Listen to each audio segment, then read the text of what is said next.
Madam को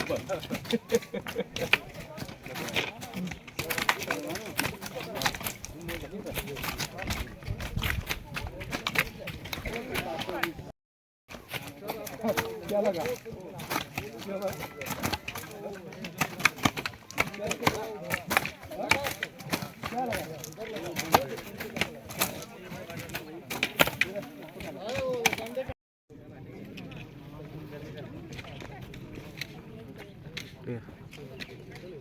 আজকে আমরা বিশালগড় থানা বিশালগড় সাব ডিভিশনের তরফ থেকে বিশালগড় এসডিপো সাহেব আমাদের অ্যাডমিনিস্ট্রেশনে আইএসআর সহ আমরা পুলিশ টিএসআর ফরেস্ট সব ডিপার্টমেন্টের অ্যাডমিনিস্ট্রেশন মিলে আমরা এখানে বংশীবাড়িতে লালচুমরা বংশীবাড়ি যে ফরেস্ট ল্যান্ড আছে এখানে আমাদের কাছে ইনফরমেশন আছে হিউজ ফরেস্ট ল্যান্ডের মধ্যে ইলিগালভাবে গাঁজা কাল্টিভেশন করা হয়েছে।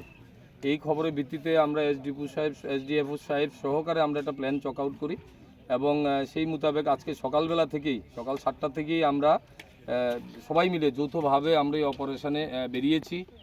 তো আপনারা দেখতে পেয়েছেন এই ফরেস্ট ল্যান্ডে এখানে আইসোলেটেড যে জায়গা, এখানে 5 কিলোমিটারের মধ্যে কোনো বাড়িঘর নেই, পুরাটাই ফরেস্ট ল্যান্ড, রাবার বাগান চারদিকে, মাঝখানে ইলিগালভাবে গাঁজা কাল্টিভেশন করা হয়েছে। তো গাছগুলি এখনও পুরোপুরিভাবে ম্যাচিউরড হয়নি, ইম্যাচিউরড গাছ, এগুলো আমরা পুরোটাই ডিস্ট্রাকশন করেছি। প্রচুর গাঁজা গাছ এখানে টিলা লুঙ্গা মিলে এখন পর্যন্ত আমরা প্রায় 56,000 আমরা গাঁজা প্ল্যান্টেশন ডেস্ট্রয় করেছি। তো আমাদের এখানে আরও কয়েকটা প্লট আমাদের কাছে ইনফরমেশান আছে, আমরা পরবর্তী সময় আমরা এগুলোও ডেস্ট্রয় করব। আমাদের অপারেশন এখনও জারি আছে।